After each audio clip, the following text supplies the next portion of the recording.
नमस्कार। आज के इस एक्सप्लेनर में आपका स्वागत है। आज हम बात करने वाले हैं किसी भी मॉडर्न बिजनेस की असली धड़कन के बारे में, और वो है डेटा और कस्टमर सेटिस्फैक्शन। हम सब रोजाना ढेरों कच्चे या रॉ डेटा के बीच काम करते हैं, राइट?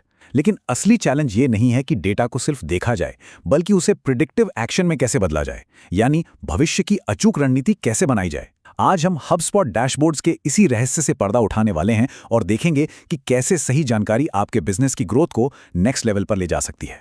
तो चलिए आज के हमारे रोड मैप पर एक नज़र डाल लेते हैं। हम शुरुआत करेंगे द डेटा ड्रिवन बिजनेस से, फिर समझेंगे DIKW पिरामिड को, उसके बाद HubSpot के ग्रोथ फ्लाईव्हील पर चर्चा करेंगे। इसके बाद हम देखेंगे कि स्पष्ट रिपोर्ट्स कैसे डिज़ाइन की जाती हैं और अंत में HubSpot डैशबोर्ड्स को मैनेज करना सीखेंगे। अब इससे पहले कि हम तकनीकी बातों में गहराई तक जाएं, क्यों ना एक बहुत ही दिलचस्प और रियल लाइफ सवाल से शुरुआत की जाए। सोचिए, कोचेला दुनिया का सबसे लोकप्रिय म्यूजिक फेस्टिवल कैसे बन गया? अक्सर हमें लगता है कि डेटा ड्रिवन होने का मतलब सिर्फ बोरिंग स्प्रेडशीट्स और चार्ट्स में उलझना है, लेकिन असल में डेटा का असली मकसद इंसानी व्यवहार को समझना और उसकी भविष्यवाणी करना है। और इसका जवाब है बिल्कुल सही गेस किया, डेटा। कोचेला ने ऑनलाइन मैसेज बोर्ड्स और अपनी खुद की ऐप का इस्तेमाल करके खामोशी से डेटा इकट्ठा किया। उन्होंने बस ये ट्रैक किया कि लोग किन कलाकारों के बारे में सबसे ज्यादा बात कर रहे हैं, और फिर उसी डेटा के आधार पर अपना पूरा लाइनअप और शेड्यूल तैयार कर दिया। नतीजा आपके सामने है, कस्टमर्स को मिला एक बेस्ट एक्सपीरियंस। यही तो है डेटा का असली मैजिक। चलिए अब अपने पहले पड़ाव की ओर बढ़ते हैं, द डेटा ड्रिवन बिजनेस। अब देखिए, अपनी गट फीलिंग या इंट्यूशन पर भरोसा करना और एक ऑब्जेक्टिव ट्रुथ यानी निष्पक्ष सत्य के आधार पर काम करना, इन दोनों में जमीन आसमान का अंतर है। सिर्फ अंदाजे लगाने से गलतियों की गुंजाइश हमेशा बनी रहती है, लेकिन जब आप ऑब्जेक्टिव डेटा के आधार पर फैसले लेते हैं तो आप अपने ग्राहकों की जरूरतों का, उनके कुछ भी कहने से पहले ही सटीक अनुमान लगा सकते हैं। अब आप सोचेंगे कि अगर हम ऐसा नहीं करते हैं तो नुकसान क्या है? दांव पे बहुत कुछ लगा है। रिसर्च बताती है कि 94% कस्टमर्स ने किसी कंपनी के साथ इसलिए बातचीत बंद कर दी क्योंकि उन्हें इररेलेवेंट या बेमतलब के प्रमोशंस भेजे जा रहे थे। इसका सीधा सा मतलब है, अगर आपका मैसेज उनके लिए काम का नहीं है तो वो कस्टमर हमेशा के लिए जा सकता है। ये एक बहुत बड़ा रिस्क है। लेकिन घबराइए मत, इसका एक बहुत ही शानदार पहलू भी है। HubSpot की रिसर्च दिखाती है कि 77% कस्टमर्स अपने पॉजिटिव एक्सपीरियंसेस दूसरों के साथ शेयर करते हैं। जब आप सही डेटा से ग्राहकों को खुश करते हैं तो वो एक तरह से आपके मिनी मार्केटर्स बन जाते हैं। वो आपके लिए एकदम मुफ्त में मार्केटिंग करते हैं। और सच कहूं तो आज के कॉम्पिटिटिव दौर में ऐसी फ्री और भरोसेमंद मार्केटिंग को ठुकराना कोई भी बिजनेस अफोर्ड नहीं कर सकता। ओके, तो अब चलते हैं हमारे दूसरे टॉपिक पर, DIKW पिरामिड को समझना। अब ये DIKW क्या है? इसका मतलब है डेटा, इंफॉर्मेशन, नॉलेज और विजडम। अगर आप इस पिरामिड को ध्यान से देखें तो इसका निचला हिस्सा यानी डेटा और इन्फॉर्मेशन हमें उस अतीत के बारे में बताता है जो बीत चुका है। लेकिन जैसे जैसे हम ऊपर की तरफ नॉलेज से होते हुए विजडम तक पहुंचते हैं, हमारा नजरिया बिल्कुल बदल जाता है। ये विजडम ही हमारा अल्टीमेट गोल है, जो किसी भी बिजनेस को भविष्य देखने और सही फैसले लेने की ताकत देता है। और इस विजडम तक पहुंचने की चाबी क्या है? वो है डेटा लिटरेसी या डेटा साक्षरता। आसान शब्दों में कहें तो ये डेटा को इकट्ठा करने, उसे समझने और इस तरह विजुअलाइज करने की क्षमता है जिससे एक ऐसी कहानी बने जो किसी की निजी राय पर नहीं बल्कि ऑब्जेक्टिव ट्रूथ पर आधारित हो। अपने डेटा को एकदम क्लीन रखना और एक सिंगल सोर्स ऑफ ट्रूथ बनाए रखना ही वो तरीका है जिससे आप पूरे कॉन्फिडेंस के साथ पर्सनलाइज्ड ऑटोमेशन लागू कर सकते हैं। और यहीं से हम आते हैं अपने तीसरे अहम हिस्से पर, HubSpot का ग्रोथ फ्लाईव्हील। अब इस शानदार फ्लाईव्हील मॉडल को देखिए।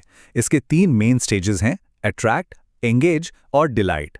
यहाँ सबसे मजेदार बात यह है कि इस फ्लाईव्हील की स्पीड उन चीजों से बढ़ती है जो कस्टमर्स को आपकी तरफ लाती हैं, जिसे हम फोर्स कहते हैं। लेकिन वहीं दूसरी ओर अगर आपकी टीमों के बीच काम अटक रहा है या ग्राहकों को कोई परेशानी हो रही है तो वो एक फ्रिक्शन यानी घर्षण का काम करता है जो इस पहिए को धीमा कर देता है। इसे और अच्छे से समझने के लिए जरा कोचेला वाले उदाहरण को वापस याद करते हैं। देखिए वो इस फ्लाईव्हील पर कैसे फिट बैठता है। पहला स्टेप, उन्होंने कम्युनिटीज के जरिए म्यूजिक लवर्स को अट्रैक्ट किया। दूसरा, उनकी पसंद का कंटेंट देकर उन्हें एंगेज किया।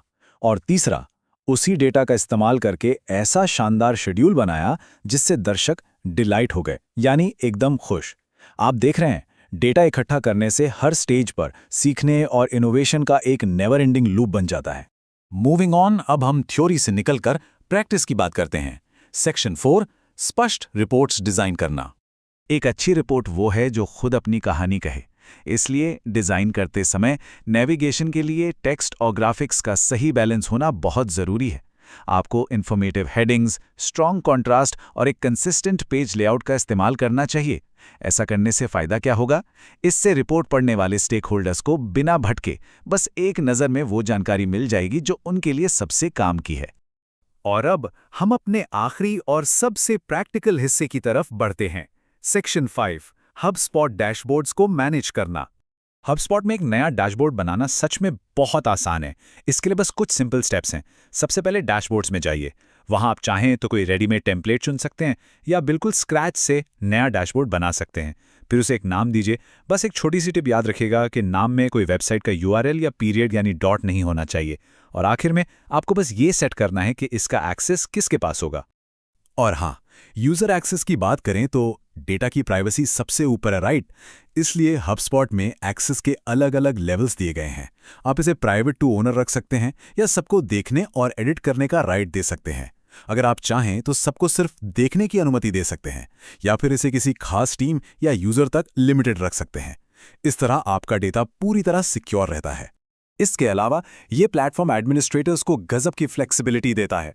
आप पहले से बने डैशबोर्ड को आसानी से क्लोन कर सकते हैं, उसकी डिटेल्स को एडिट कर सकते हैं और जो डैशबोर्ड आप सबसे ज्यादा यूज करते हैं उसे डिफॉल्ट सेट कर सकते हैं। और सबसे अच्छी बात, अगर गलती से कोई डैशबोर्ड डिलीट हो जाए तो पैनिक करने की जरूरत नहीं है। आप उसे 14 दिनों के भीतर आसानी से रिस्टोर भी कर सकते हैं।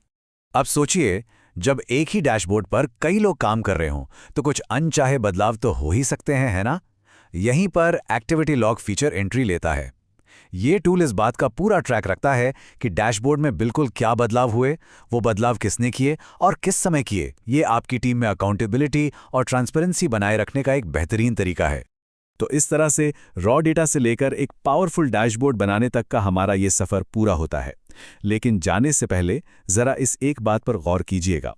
रिपोर्ट्स तो हमेशा हमें यही बताती हैं कि पास्ट में क्या हुआ, लेकिन क्या आपका बिजनेस उन रिपोर्ट्स का इस्तेमाल करके फ्यूचर देखने के लिए तैयार है? क्योंकि अल्टीमेट गोल सिर्फ डेटा जुटाना नहीं है, बल्कि उस डेटा से वो विजडम हासिल करना है जो आपको आने वाले कल के लिए आज ही तैयार कर दे। आज के इस एक्सप्लेनर में हमारे साथ जुड़ने के लिए बहुत